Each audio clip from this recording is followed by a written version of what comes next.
Welcome back to Beyond Well Science. I'm Sheila Hamilton, and today I'm so delighted to be on the line with filmmaker Lucy Weiner. I want to just tell you a little bit about her experience. She was one of the people who had the experience as a teenager to have to go to a mental institution and found the experience there in talking with other human beings who have also suffered great psychological loss or grief to be one of the most inspiring and enlightening of her life. To that end, Lucy developed a filmmaking series that has won critical acclaim and captured the attention of the work of the Foundation for Excellence in Mental Health Care. Unlocked seeks to bring the voices of many people with lived experience together. And today, Lucy is going to tell us more about that project. Lucy, I am fascinated, first of all, by your personal experience. Tell me what the circumstances were that ended up with you being in a psychiatric hospital. Well, they were pretty straightforward. One night in the middle of my junior year, I'd been depressed and very anxious for a very long time. And I went into my mother's room. My father had died years before. And I said, listen, I'm going upstairs to take an overdose of sleeping pills. And I had never threatened to hurt myself before, but that night I did take that step forward. And prior to that, I had certainly declared how badly I felt quite a bit. So my mother sighed. She put down her book. She said, good night, dear. And I went upstairs, and I felt like it was a point of honor. I had to do this now. Wow. And I emptied out the medicine cabinet and swallowed a whole bunch of pills. And ultimately, it happened a second time. I tried a second time, and I was committed to the psych ward of the local hospital.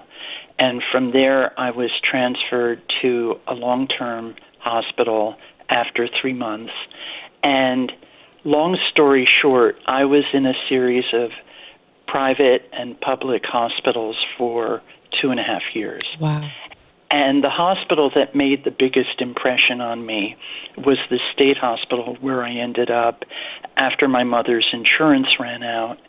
And I was transferred to the violent ward of the admissions building at Kings Park State Hospital, first in 1967 and then again in 1969.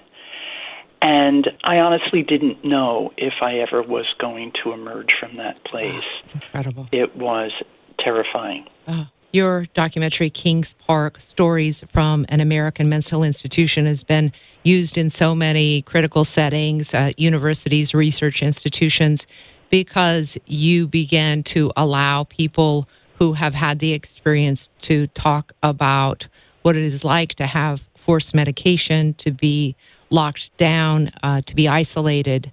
And one of the worries that I had was that people would be too critical of you to have it be from the perspective of people who have had mental illness, that it couldn't be trusted because it was from their perspective. Did you run into that?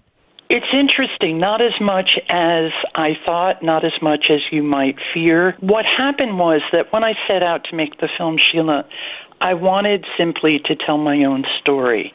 I needed, after 33 years, that's how long it had been from my final discharge, to go back and try to understand what had happened to me.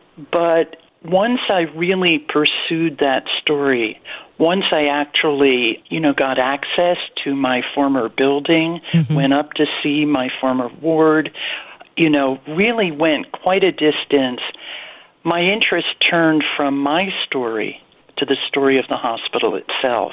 And that's when the film really began to take off, because I really needed to understand, what was this institution? Why was it there? What was the experience of other people who had been locked away? Not just at the time that I had been, but before and after. And what was it like to work there, either as direct care staff or as a social worker or a nurse, a psychiatrist, a psychologist? And what was it like to have somebody you love be there? And last, and perhaps most importantly, what happened in that community after the public hospital closed, which, by the way, was one of the biggest state hospitals in the country. What happened? How was public mental health care then delivered? And I use that word delivered very deliberately, like, you're delivering bread or milk. Yeah. How is it delivered? What grew up to take its place? And the film went from being a very personal movie to a film with a much larger social mission. So to get back to your question, this is not just a film about me and other people who have experienced extreme distress that we refer to as mental illness. This is a film about our history of public mental health care and how we've come to face the challenges we face today. Yeah, that's fantastic. Lucy, let me ask you, in Oregon, where I live, and we also had quite a large state hospital population that was promised community care, and of course the federal dollars for that never showed up, and so those people are now on our streets, and our mental health crisis is unfolding in front of people's homes and apartments and under bridges and officeways. Did the same thing happen in your state, or did different states handle the emptying of state hospitals in a different way?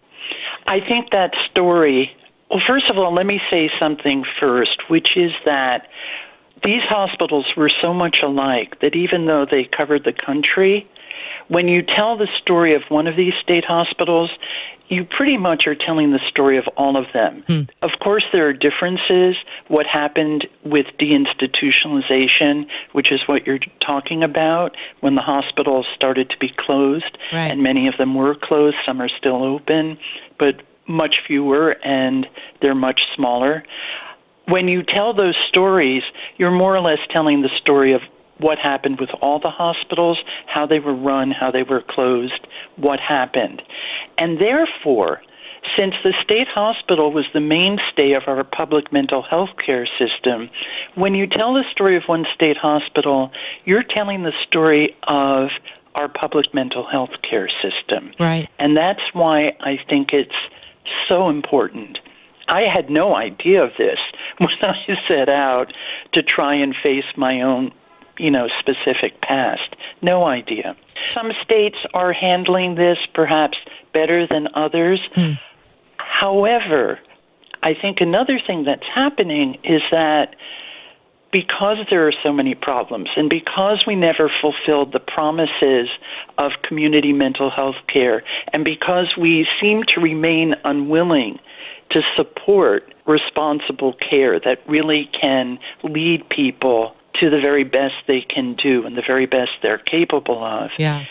Because we've been unwilling to do that, we're facing the kind of crisis you're describing.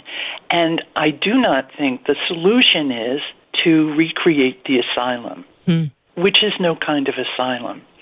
And I really understand, and you're probably aware, that a lot of people are beginning to think, well, maybe we just need to go back to the way things were. Well, Lucy, I've been dying to have this conversation with someone because I have a personal point of view, which is it's not compassionate or progressive to let people freeze to death on our streets either. Right. And absolutely. And they are so in desperate need of this kind of shelter, even if they don't understand how much at risk they are to the elements. And so what do we do for people that are so sick that they're not even aware of how advanced ill they've become?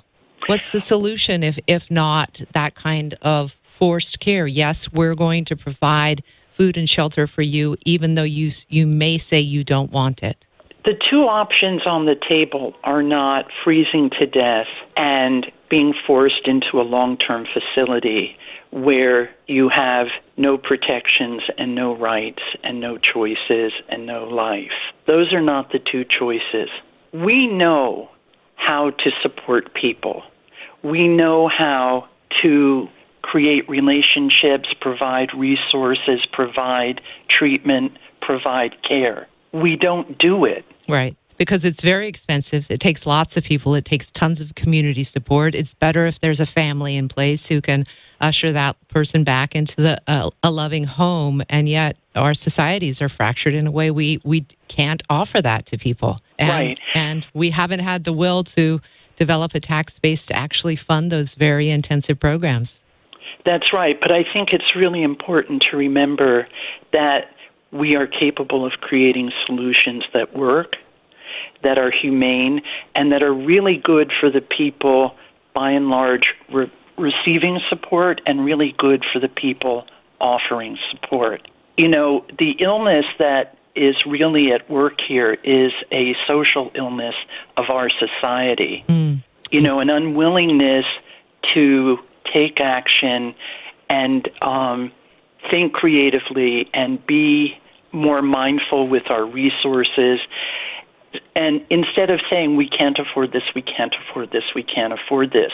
Now, I'm not saying that we can afford this, but I am saying there are creative solutions, and we fall into a very dangerous trap when we start to think, well, you know, Kings Park was better than Sing Sing Prison, and those are our two choices. Or forced treatment is better than letting someone freeze or starve on the street. I don't think you'd find many advocates for forcing people to starve or freeze on the street, but I think we start to ricochet back and forth between those two choices as if those are our only options, and that's nonsense. Yeah, I love the way you just framed that, Lucy. By the way, that's fantastic. I want to talk more about your Unlocked website and what people can access when they come. First of all, you have Section 1, which is a multidisciplinary video curriculum. So teachers and trainers and discussion leaders can come and see what? What type of videos are there? Well, what happened was we first made a documentary feature called Kings Park, Stories from an American Mental Institution. And while we were filming this feature, we shot about 100 hours of footage, and we all thought, oh my God, how are we ever going to, whittle this away to 90 minutes of footage? We're going to lose all these incredible stories that have so much value that no one's ever heard before. It's about the past and about the present, as I explained before. And the stories are told, the videos, basically what you have in the curriculum are documentary interviews and scenes. Cool. And they're short. And they're filmed by us as filmmakers. So, for instance, we focus on the topic of admissions. In another, we focus on the topic of recovery. And what somebody will find in these modules is a short video. Let's say there are 6 or 7 or 10 of them.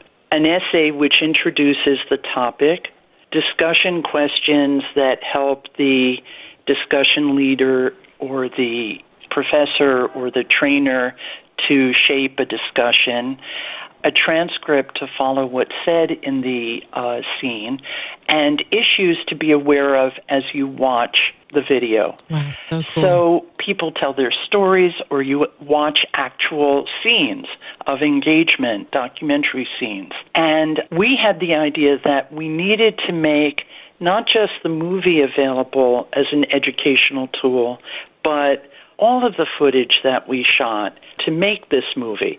We very recently, with the foundation, succeeded in creating a prototype. And even though it's still to be expanded and developed, it's, let's say, a third of what the completed size of the project will be in its current state.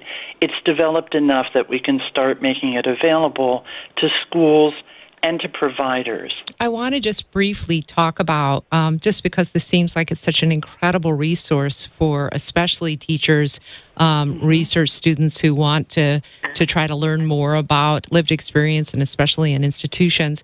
How do people support this kind of project, Lucy?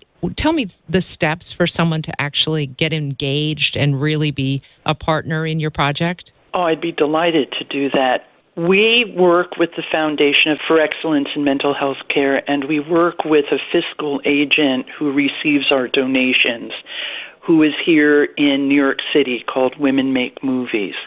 And they've only to go to the Women Make Movies website, go to our project, Unlocked, and they can make a tax-deductible contribution. They can also do the same with the Foundation for Excellence in Mental Health Care, who will refer them to us or to Women Make Movies. And last of all, they can get directly into contact with us at our website, kingsparkmovie.com. The Unlocked Stories of Public Mental Health Care is available through unlocked-minds.org, correct? That's correct, yeah. Yeah, it's a fantastic site. I'm going to go home this afternoon and go all through your offerings because, Lucy, you've done something here that's almost impossible to do. Gained access to places that are almost always too secret, and we know why. And also the way that you've shared people's narratives and allowed them to tell their truth has just been so phenomenal. I really appreciate your work. Thank you so much, Sheila. And back at you, I think what you're doing is incredible. Lucy Weiner and the Unlocked Project. Thanks again for being with us, Lucy. Thank you. And if you want to become a sustaining member of the Foundation for Excellence in Mental Health Care, you can just click on the link right now, look through the projects that you are interested in, and hopefully Lucy's is one of those that could really use your support. Thank you.